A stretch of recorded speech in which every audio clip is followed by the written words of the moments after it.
बता रहा था, एक तरफ तालीम है, एक तरफ इबादत है। इबादत भी बेहतर है, तालीम भी बेहतर है, दोनों खैरे अमल हैं। हुजूर बीच में आए तो दोनों जमातों ने चाहा हुजूर हम में बैठे, इस हलके ने चाहा हुजूर हम में बैठे, इस हलके ने चाहा हुजूर हम में बैठे। अब देखो हुजूर फैसला क्या करते हैं। मेरे आका बीच में आए, फरमाते हैं तुम दोनों खैर पर हो, क्योंकि तुम इबादत करते हो, तुम तालीम की बात करते हो, तुम भी खैर पर हो, तुम भी खैर पर हो।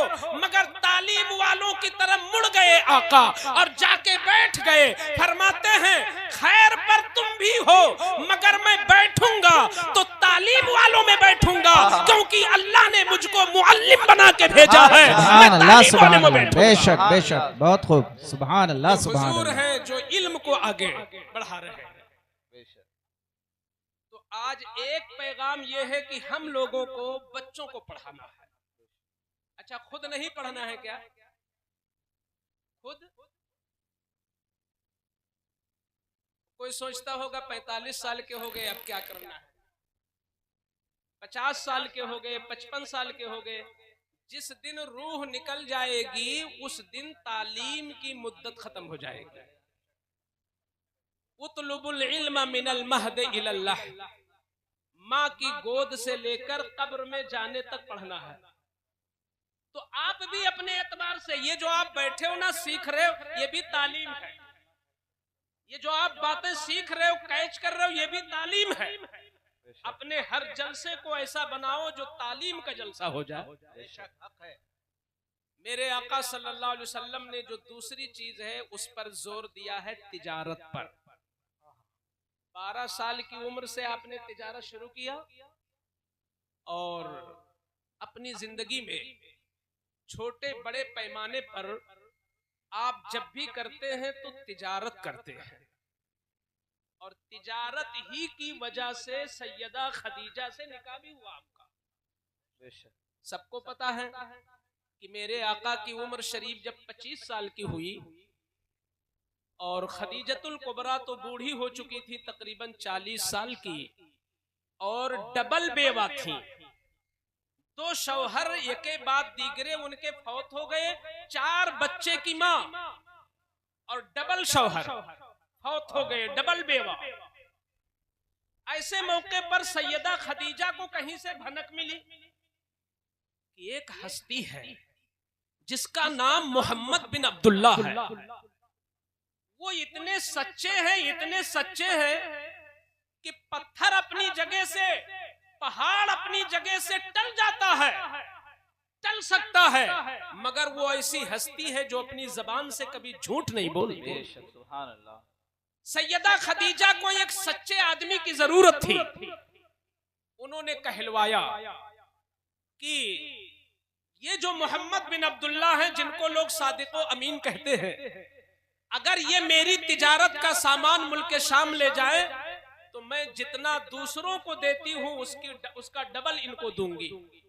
सरकारे दो आलम सल्लल्लाहु अलैहि वसल्लम ने उनका माल लिया, मुल्क शाम की तरफ गए। जब जाने लगे तो सैयदा खदीजा ने अपने गुलाम मैसरा से कहा, वो मैसरा, ये जो जा रहे हैं सादिको अमीन, तुम इनके हेल्प के लिए साथ में चले जाओ। कभी सामान उतारना होगा, कभी सामान चढ़ाना होगा, तुम भी जाओ। मैसरा गए। खुलासा ये कि जब शहरे बुसरा पहुंचे, वहां पर सामान रख के आराम करना शुरू किया। गिरजा घर सामने था, पादरी उतर के आया। उसने मैसरा को अलग बुलाया, कहा, वो मैसरा, तुम तो इससे पहले भी आ चुके हो, मैं तुम्हें जानता हूं, मगर ये मनमोहनी चेहरे वाला है कौन? ये अनोखे चेहरे वाला है कौन? ये किसकी सरपरस्ती में तुम इस बार आए हो?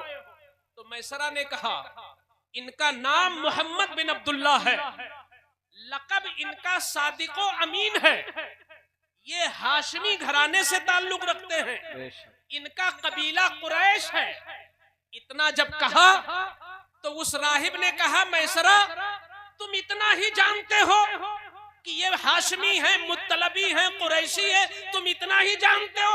मैं इससे आगे जानता हूँ। पुरानी किताबों की रोशनी में मेरा दिल हाशमी और कुरैशी नहीं, ये खातमुन नबिय्यीन भी हैं, ये नबियों के इमाम हैं।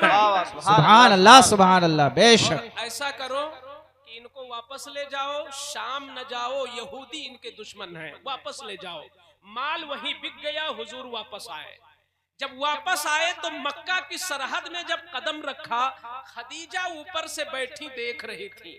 क्या देखती है खदीजा? जरा शाने मुस्तफा देखो, जरा अजमत मुस्तफा को आंख खोल के देखो और दिल के कान को खोल के सुनो, और शाने मुस्तफा में कभी किसी किस्म की हरकत ना होने पाए।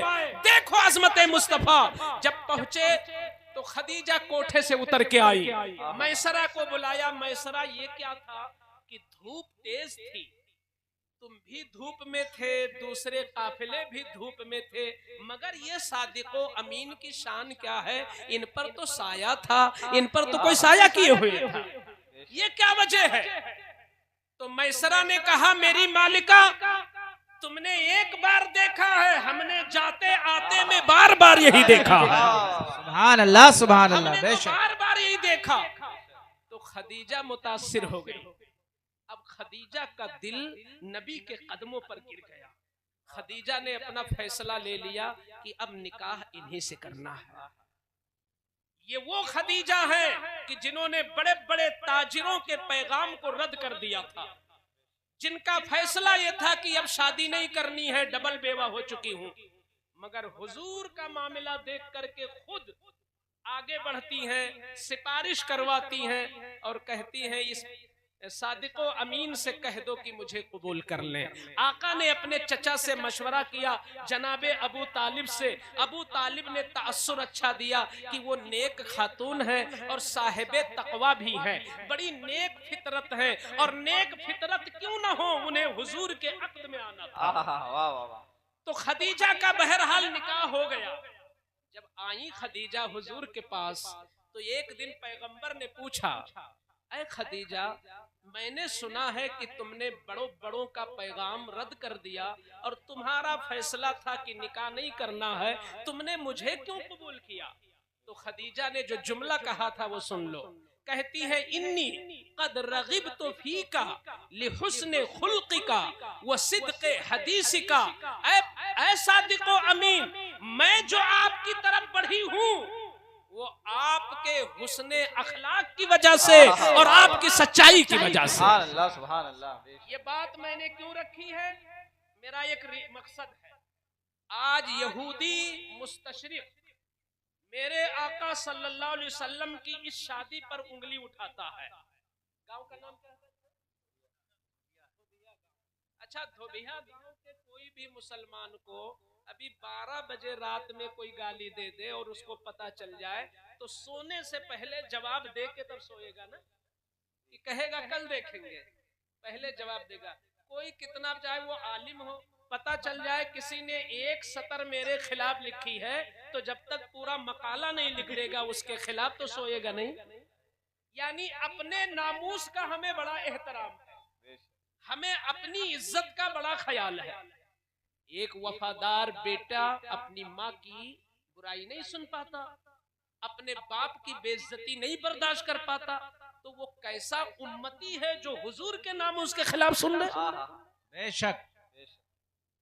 तो हुजूर के नामूस के खिलाफ आज यहूदी बोलता है क्या कि मुसलमानों के नबी ने खदीजा से इसलिए शादी की कि खदीजा मालदार थी। गोया कि हुजूर पर यह इल्जाम है कि माल की लालच में उन्होंने शादी की। सीरत मुस्तफा में आने वाले मुसलमानों, ये फकीर आज तुम्हें कुछ सिखाना चाहता है। तुम खुद इतने स्ट्रांग हो जाओ कि चाहे तुम ट्रेन में हो, प्लेन में हो, प्लेटफॉर्म में हो, बस पे हो, पैदल हो, होटल में हो, चौराहे पर हो, अगर नामूस मुस्तफा के खिलाफ सुनो तो फौरन मुहाफिजे नामूसे रिसालत बन के खड़े हो जाओ। क्या बात है, वाह। हुजूर की इज्जत ही सब कुछ है। मेरे आका के खिलाफ क्या कहते हैं कि माल की लालच में जवानी में बूढ़ी से शादी कर लिया। अब आओ हम सिखाते हैं क्यों कर लिया। सबसे बड़ी बात तो यह है कि हुजूर ने नहीं कर लिया, हुजूर ने उनके रिक्वेस्ट पर उन्हें कबूल कर लिया। बेशक मैंने बताया ना कि पहल किधर से है, खदीजा की तरफ से कहलवाया, तो हुजूर ने तो कुछ कहा नहीं, हुजूर ने कबूल किया है। अब रहा कि माल की लालच में, तो वो अंधो, मैं बैठा हूं मिंबर पर, हवाला मुझसे लो। बेशक मेरे आका सल्लल्लाहु अलैहि वसल्लम माल की लालच करेंगे? ये मक्का मदीना और ताइफ वालों के दिरहम दीनार याकूत ज़मरद की कोई हैसियत है उनके सामने? मेरे आका खुद कहते हैं, लौ शि'तु लसअत मइल जिबाल ज़हबा, अगर मैं चाहूं तो ये सारे पहाड़ सोना बन जाए। क्या बात है, वाह, पीछे दौड़ने लगे। नारे तकबीर, नारे रिसालत, नारे रिसालत, जश्न ईद मिलादुन नबी, नारे तकबीर, नारे रिसालत। तो जिस नबी का पावर इतना हो कि चाह ले तो पहाड़ सोना बन जाए, वो तो हुजूर ने पहाड़ कहा, मैं तो कहता हूँ पूरी जमीन सोना हो जाएगी अगर हुजूर चाहे ले। तो वो खदीजा के माल मता की क्या जरूरत उन्हें?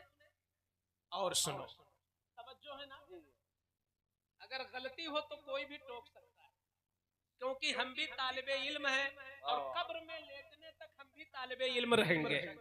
हजरत इमाम अबू यूसुफ बहुत बड़े फकीह, सैयदना काजी अबू यूसुफ, आखिरी वक्त था तब भी मसला देख रहे थे, तो शागिर्द ने कहा, हुजूर कब्र में जाने का वक्त है, अपनी सेहत का ख्याल करें, आप क्यों इस टाइम मसले में उलझे हैं कि जायज है कि नाजायज? तो फरमाते हैं, आका ने कहा है कब्र में जाने तक सीखो, अभी तो कब्र में नहीं गया हूँ, अभी तो मैं बिस्तरे मर्ग पर हूँ, अभी तो कब्र में नहीं लेटा हूँ।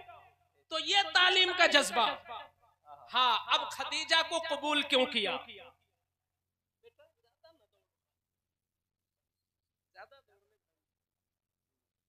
खदीजा को क्यों कबूल किया? उस पस मंजर को देखो। अभी ये धोबिया गांव के बारे में कोई कुछ कहीं कह दे तो हम जो सुनेंगे वही जानेंगे, लेकिन कारी जाकिर साहब है जो समझ लेंगे ये किस तनाजुर में बोली है, वहां के लोग ऐसे हैं भी कि नहीं है, तो जो जहां का होता है वो सही से जान पाता है। अब खदीजा को क्यों कबूल किया, उस दौर की तारीख तो सामने रखो पहले। ऐसे किसी के कहने से कि उन्होंने 40 साल बूढ़ी को कबूल कर लिया माल की लालच में, तो क्या वो राम गांव और धोबिया जैसे मुसलमानों की तरह मजबूरे महज थे कि वो किसी मालदार को अपनी जवानी में कबूल करे? नहीं, वो इस तरह नहीं थे। उस जमाने का मंजर सामने लाओ। उस जमाने का मंजर ये था कि अगर आज इस गांव में कोई औरत बेवा हो जाए आज की डेट में, तो ये बताओ सब लोग उस पर रहमो करम करेंगे कि नहीं? बेवा पर करेंगे ना, क्योंकि लोग कहते हैं भाई बेवा है उसको एक ओढ़नी ही दे दो, बेवा हो गई है। तो बेवा पर रहमो करम जालिम से जालिम इंसान करता है, मगर वो दौर इतना खतरनाक था कि किसी इंसान की सगी बेटी जब बेवा हो जाती, सगी बेटी, तो वो खुद उसका बाल छील देता और ले जाके एक कोठरी में बंद कर देता। वो समझता ये मनहूस है, जभी तो शौहर मर गया। क्या अकीदा था साहब? मौतो हयात तो अल्लाह के दस्ते कुदरत में है, उस औरत का क्या कसूर? बेशक। अगर वो कहते कि ये मनहूस है, इसका शौहर मर गया, बाल छील देते और न नहाने को देते न कपड़ा साफ करने को, वो बदबू से बिल्कुल भर जाती और उसके बाद बाहर निकालते तो गधे पर बिठा करके गश्त कराते कि देखो ये मनहूस है जिसका शौहर मर गया। कितना बड़ा जुल्म था, कितना बड़ा जुल्म था। मैं तशबीह न देके एक जुमला बोल दूं कि बेवाओं के हवाले से उस जमाने में आज सुअर और खिंजीर की भी उनसे ज्यादा इज्जत है कि जो सुअर पालता है वो खिलाता तो है ही है उसको, जो खिंजीर पालता है वो पानी पिलाता है, हम नहीं पिलाते, लेकिन जो पालता है वो पिलाता है, जो पालता है वो चराता है, जो पालता है वो खिलाता है। मगर वो मक्का वाले शैतान अपनी सगी बहन, अपनी सगी बेटी, अपनी सगी माँ बेवा हो जाए तो सर का बाल छील देते, कोठरी में बंद कर देते, उसको मनहूस कहते। ये बुरा दौर था बेवाओं के हवाले से, जो कि मेरे मुस्तफा रहमतुल लिल आलमीन बन के आए थे। बेवाओं के लिए भी रहम वाला दिल लेके आए थे। तो मेरे आका ने खदीजतुल कुबरा को 25 साल की चढ़ती हुई जवानी में, गिरती हुई जवानी और ढलती हुई बेवा को अपने अक़दे पाक में ला करके मक्का की उस तहजीब को अपने कदमों से रौंद डाला कि ऐ लोगों, बेवाओं को मनहूस न समझो, बल्कि बेवाओं को सीने से लगा के उनको इज्जत दो। अज़मते मुस्तफा, अज़मते मुस्तफा, शाने मुस्तफा, शाने मुस्तफा, नारे तकबीर, नारे रिसालत। तो बात समझ गए ना? माल की लालच में किया है कि बेवा की अजमत बढ़ाने के लिए, इज्जत बढ़ाने के लिए, कि कयामत तक के लिए बेवाओं की इज्जत हो जाए।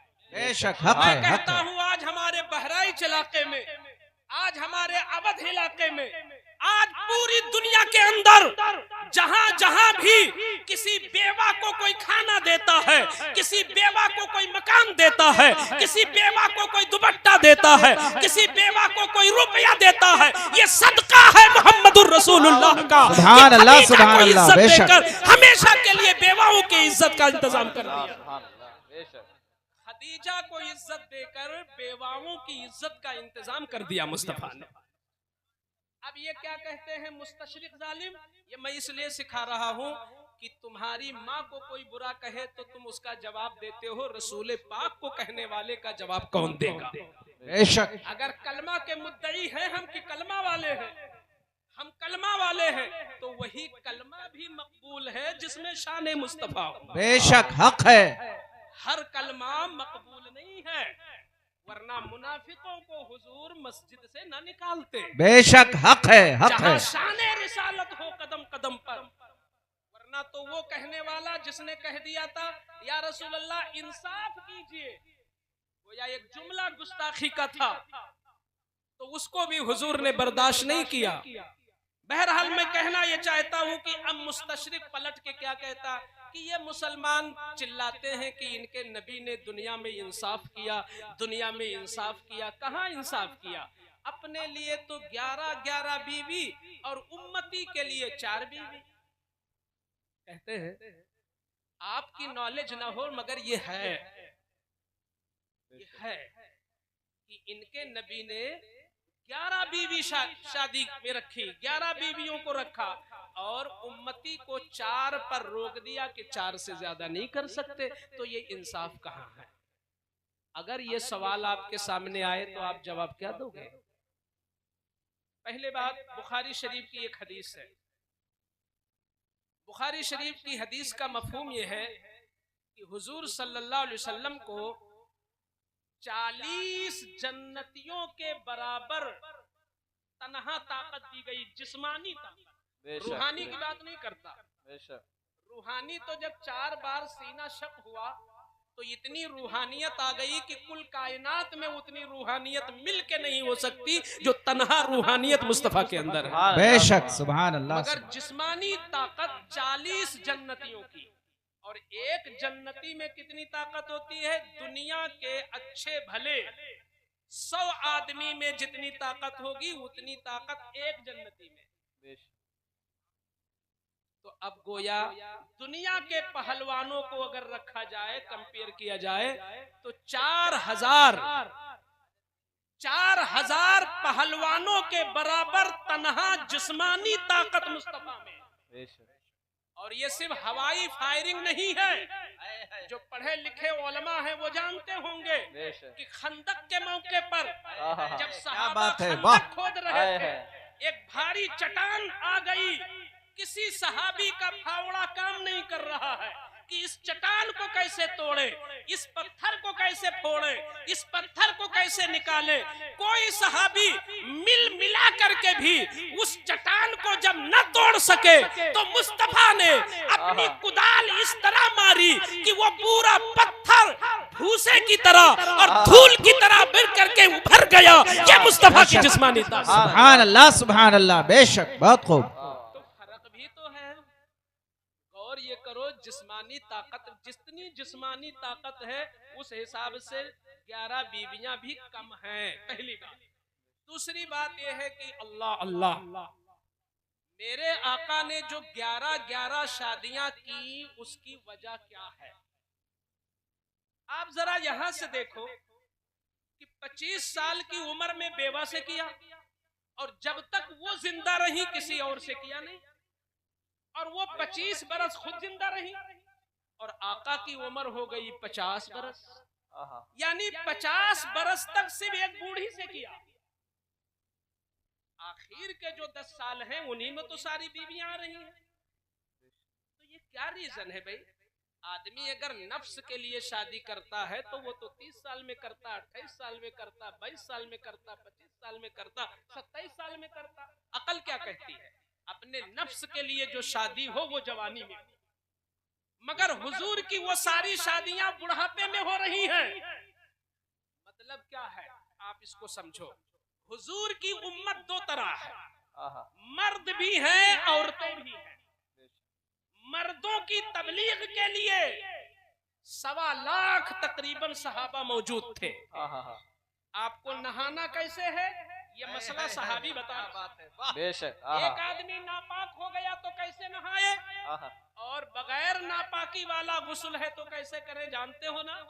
मिसाल के तौर पर आप हमसे पूछोगे हजरत नापाक हो जाए तो कैसे गुस्ल करें, तो हम कहेंगे अगर कपड़े में जहां लगी है निजासत पहले कपड़ा अलग करो, जिस्म में लगी है तो पहले जिस्म वहां से धो, फिर उसके बाद 3 मरतबा आप कुल्ली करो, और इस तरह कुल्ली करो मुंह भर के पानी कि दांतों के दरमियान जो खिड़की है उसमें भी बाल के बराबर न बचे, वरना गुस्ल नहीं होगा। और तीसरी मर्तबा गरारा भी करो कि कहीं हल्क का कोई हिस्सा न रह जाए। नाक में पानी चढ़ाओ तो सूंघ कर कि नर्म हड्डी तक पहुंच जाए, और इस कदर नहाओ कि पूरे बदन में कहीं बाल के बराबर, नोक के बराबर न रह जाए, वरना गुस्ल नहीं होगा। एक हमने आपको बता दिया, लेकिन मैं अपनी बेटी को कैसे सिखाऊं?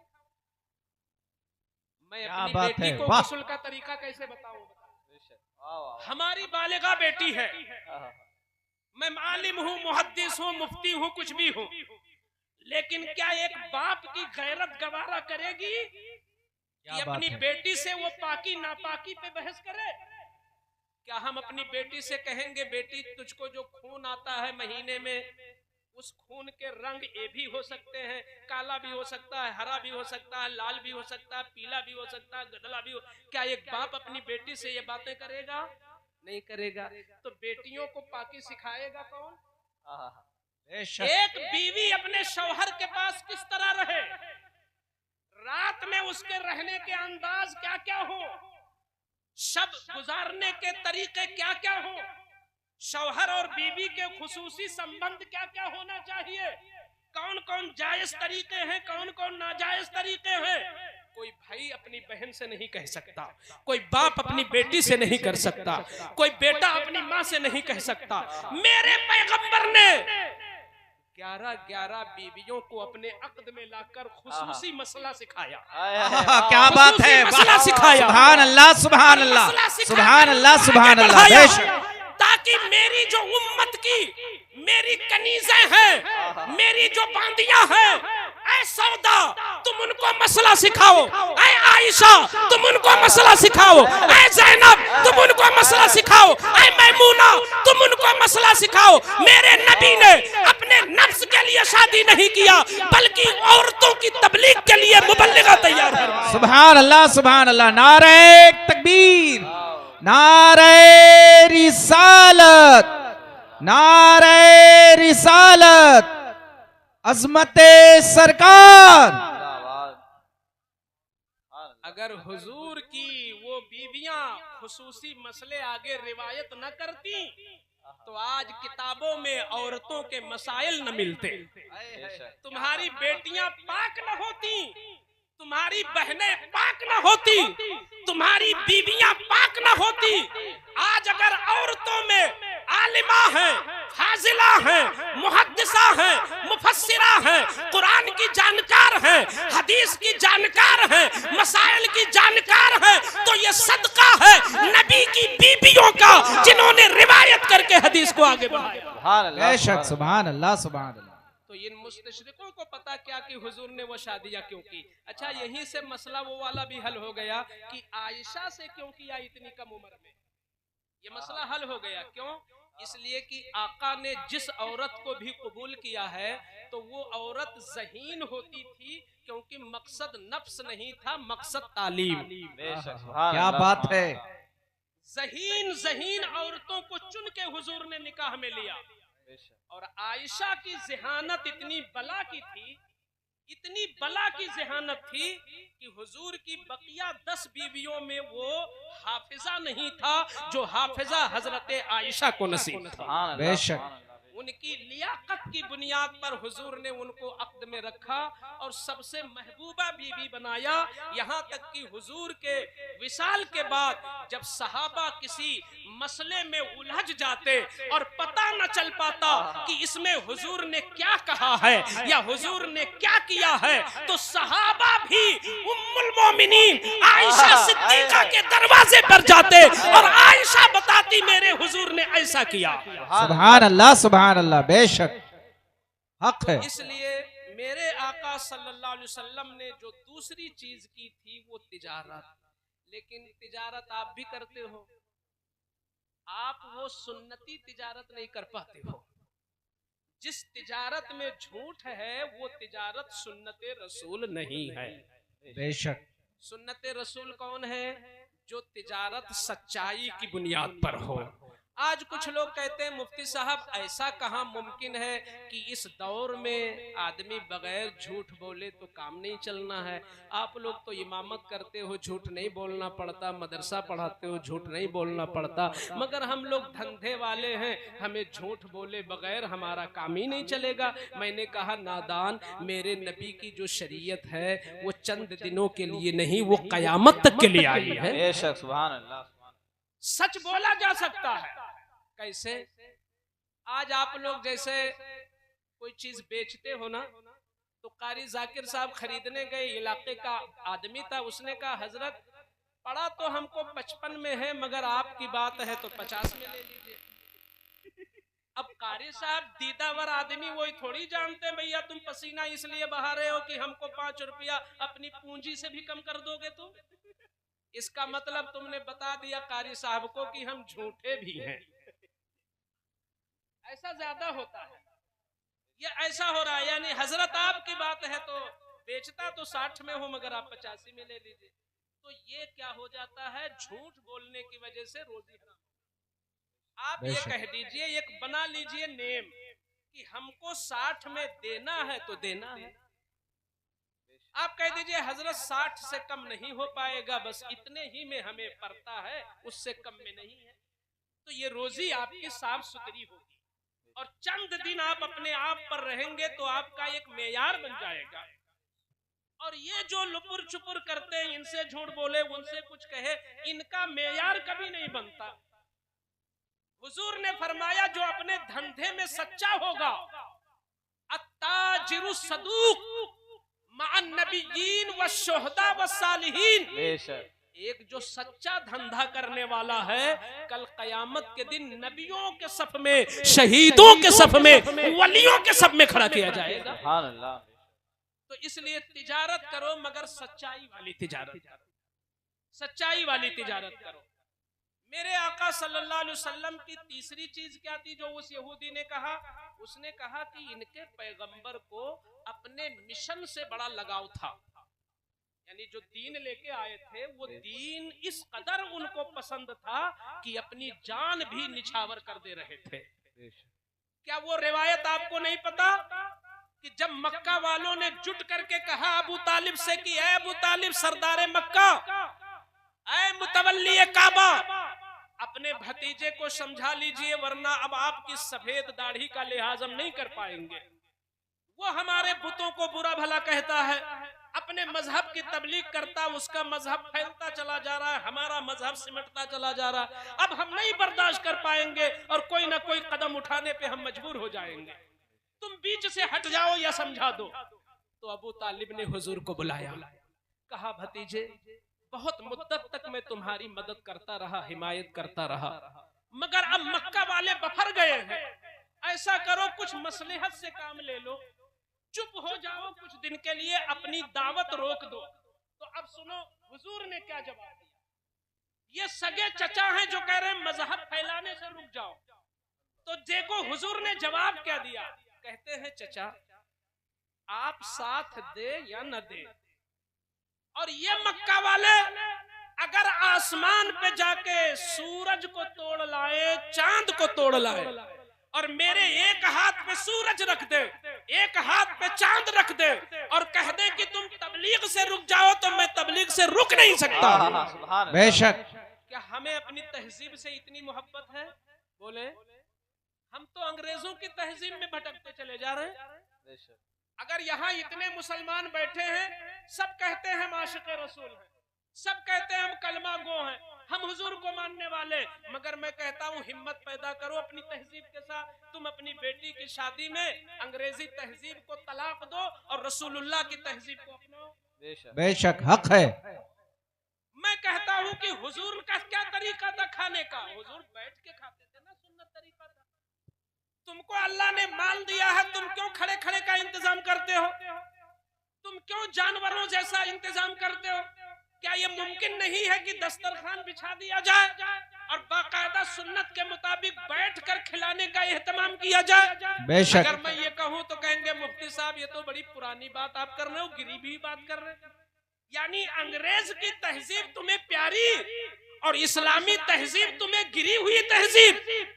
अगर धोबिया गांव का कोई मुसलमान आज ये अहद कर ले कि हम अपनी बेटी बेटा भतीजी भतीजा भांजी भांजा किसी की शादी में हम सुन्नत के मुताबिक खाना खिलाएंगे, तो मैं उसे मुबारकबाद देता हूँ कि तुझको 100 शहीदों का सवाब मिलेगा। सुभान अल्लाह सुभान अल्लाह। बेशक हक है। सुभान अल्लाह सुभान अल्लाह। बेशक। तो हुजूर को अपने मिशन से लगाव था, अपनी तहजीब से लगाव था, अपने मिशन से लगाव था, तो हुजूर कामयाब हुए।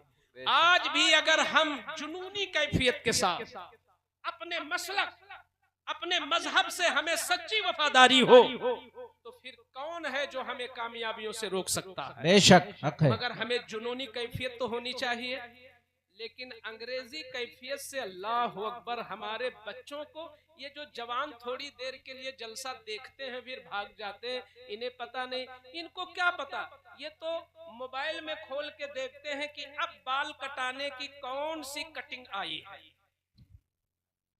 बताइए ये आपको है अपनी तहजीब से प्यार? नहीं है। दावा है जबान से, अमल नहीं है।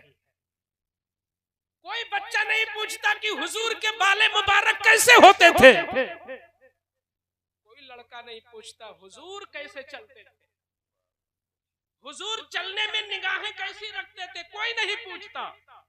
कोई किसी हीरो का फॉलोवर है, कोई किसी का फॉलोवर है, कोई किसी का फॉलोवर है। तुम्हें अपनी तहजीब से लगाव नहीं रह गया तो तुम दुनिया में जलील हो रहे हो। मेरे आका मुफ्ती आज़म हिंद अगर कोई दस्ती बांध के अगर कोई दस्ती बांध के, आज है ना लोग दस्ती बांध लेते हैं मिलाद में, कोई दस्ती बांधता तो हुजूर मुफ्ती आज़म हिंद गुस्सा हो जाते कि एक ईसाई अपनी तहजीब नहीं छोड़ता तो मुसलमान होके तहजीब क्यों छोड़ रहा? क्या बात है, वाह। मुसलमान होके हम तहजीब, हमारे बच्चे मदरसे में पढ़ते हैं, छुट्टी हुई ट्रेन में पहुंचे तो टोपी उतार के जेब में रख लिया, कोई जान न जाए कि मौलवी साहब है। यानी हमें अपनी तहजीब से डर लगने लगा। हम अपनी तहजीब से बेगाना होने लगे, जलील क्यों नहीं होंगे? यकीनन तुम खैरे उम्मत हो, तुम्हारा हक है कि तुम सियासत करो, तुम्हारा हक है कि तुम बाकायदा राज करो, तुम्हारी क़ियादत हर मैदान में होनी चाहिए, मगर तुमने रसूलुल्लाह की तहजीब से प्यार नहीं किया। आज भी अगर कोई मुसलमान अपने तौर पर आका की तहजीब का दीवाना हो जाए तो फिर वो जरूर कामयाब होगा, चाहे फर्दी तौर पर अपने आप ही में कामयाब हो। बेशक। अब मैं चलते चलते आपको करना क्या है, नदीम सालार साहब आए ना, आप ताखीर से आए तो इसलिए आपको ताखीर से टाइम मिल रहा है। एक सनाखा हमारे पास बाकी है, आप हजरात उनको भी सुन लें। मेजबान शरीफ वो होता है जो अपने मेहमान को इज्जत दे ले, उसको शरीफ मेजबान कहते हैं। अगर आप लोग शरीफ मेजबानों में अपना नाम लिखाना है तो जैसे सबको सुना है वैसे आप उनको सुन लें। लेकिन एक चीज मैं मशवरा दे के जाता हूँ आपको कि ये हुजूर का 1500 साला जश्न विलादत बेशक। 1500 साल। 1500 तो 1500 साला को क्या करेंगे आप? सिर्फ सुन के रह जाएंगे कि इसमें कुछ करना है अलग से? कोई मदरसा 40 साल का 50 साल का होता है तो उसका जश्न होता है, कोई सोसाइटी 100 साल की होती है उसका जश्न होता है। तो हुजूर को 1500 साल, अब 1600 साल कब होंगे तो हम लोग तो जिंदा नहीं रहेंगे, हम लोग तो 1500 साल ही मना पाएंगे ना। तो इस पूरे साल में जितने खुश अकीदा सुन्नी मुसलमान, उन्होंने बड़ा प्लान बनाया है इस साल। बंबई, अमेरिका, अफ्रीका, आप देखें लोग बहुत बड़ा बड़ा काम कर रहे हैं 15 की निस्बत से। क्या बात है, वाह। 15 की निस्बत से आप लोग आज मेरे बैठने से पहले 15 चीजों का वादा करो। कौन सा 15 हम कर सकते हैं? अगर कोई डॉक्टर है और वो ऑपरेशन कर लेता है तो वो 15 गरीबों का मुफ्त ऑपरेशन कर दे। सुभान अल्लाह, सुभान अल्लाह, बेशक, हक है, हक है, काम हो सकता है। बहुत उम्दा। एक डॉक्टर 15 गरीबों का मुफ्त ऑपरेशन कर दे और कहे कि या रसूल अल्लाह 15वां साला जश्ने 1500 साला जश्ने विलादत पर मेरे मुझ गुलाम की तरफ से यही खिराज अकीदत। बेशक। और अगर कोई लेबर मजदूर है तो क्या करे वो बेचारा? तो वो कहीं मस्जिद बन रही हो, मदरसा बन रहा हो, कोई दीनी इदारा बन रहा हो, 15 दिन मुफ्त में मजदूरी कर दे। बेशक। तो कर सकता है। ये जो हमारे इलाके में अइम्मा उलमा है, ये मिलकर इस गांव इलाके में 15 खुश अकीदा मुसलमानों में जो इख्तिलाफ हो, अकीदे का इख्तिलाफ नहीं, नफ्स का इख्तिलाफ, लड़ाई, जायदाद का झगड़ा, माल का झगड़ा, नफ्स का झगड़ा हो तो उन 15 इख्तिलाफ करने वालों को जोड़ दे, मुसाफा मिलवा के सीना मिलवा दे कि 15 गुलामों में इत्तिहाद करा दिया। हुजूर इसी को कबूल फरमाए। सुभान अल्लाह, सुभान अल्लाह, बेशक, हक है, हक है। या तो 15 मुसलमान चुन लो जिनके चेहरे पे सुन्नते मुस्तफा न हो, उन 15 मुसलमानों के चेहरों पर दाढ़ी रखवा दो और बारगाहे मुस्तफा में कबूल। सुभान अल्लाह, सुभान अल्लाह, बेशक, हक है। नहीं कि आप उम्रा का टिकट बांटो, कोई जरूरी नहीं कि हज का टिकट बांटो, कोई जरूरी नहीं कि तुम बगदाद मोहल्ला भेजो, बल्कि बुनियादी काम यह है कि आप 15 ऐसे गुलाम जिनका चेहरा सुन्नते मुस्तफा से खाली है, उनके चेहरों को सुन्नते रसूल से आबाद कर दो। हुजूर की रूह इससे ज्यादा खुश हो जाए। सुभान अल्लाह, सुभान अल्लाह, बेशक। और कारी जाकिर साहब की जिम्मेदारी है कि इस पूरे साल में इस अपने पूरे इलाके से 15 बच्चों को, क्या बात है, वाह, बहुत खूब, बाप को समझाकर, जो बच्चे गुल्ली डंडा खेल रहे हो, लोडू खेल रहे हो, कबड्डी खेल रहे हो, मोबाइल देख रहे हो, इधर उधर पतंग उड़ा रहे हो, ऐसे बच्चों को ढूंढकर दीन की तालीम से जोड़ दो। रसूलुल्लाह इससे बहुत ज्यादा खुश हो जाए। सुभान अल्लाह, सुभान अल्लाह, बेशक। ये हम खत खींच रहे हैं जो अपने लिए जो मुनासिब, हमने क्या प्लान बनाया है जो और कर पाएंगे करेंगे। पूरे साल जुमा हो या जलसा हो या दर्स हो, जहां जहां मेरा बयान होता है, मैं आका की सीरत इतनी बयान करूंगा, मेरी ये चाहत है कि हमारे भाइयों को नबी की सीरत इस तरह याद हो जाए जैसे सूरह फातिहा याद होती है, क्या ताकि बात है, मुस्तफा वाह की सुन्नतों में सुभान अल्लाह सुभान अल्लाह, बेशक हक है। जो जिस फील्ड का हो वो करे। जो नात बनाना जानता है वो 15 नाते मुस्तफा के नाम की बना डाले। जो लिखना जानता है वो हुजूर की सीरत पर 15 मकाले लिख डाले। जो क्या जिस बात है। फील्ड का हो, जो जिस मैदान का हो।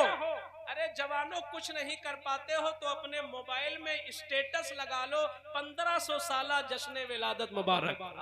सुभान अल्लाह सुभान कर दो, अल्लाह। आम कर दो। और हुजूर की मोहब्बत को बच्चों में के रग रग में पिला दो, और दुनिया को बता दो ये किस नबी की आमद का महीना आया। है क्या बात है, सुभान अल्लाह इसके सुभान बगैर अल्लाह। तुम मर जाओगे, जमीन में कीड़े तुम्हें खा जाएंगे, कुछ नहीं होगा। लेकिन अगर तुम अपनी औलादों को गुलाम रसूल बना के गए हो तो बहुत बड़ी पूंजी क्या छोड़ बात करके है, गए हो। सुभान अल्लाह और सुभान। वही बच्चा गुलाम रसूल है जिसकी रग रग में इश्क रसूल का रंग भरा हो। सुभान अल्लाह। तुम्हारा बच्चा हुजूर से मोहब्बत करता है कि नहीं?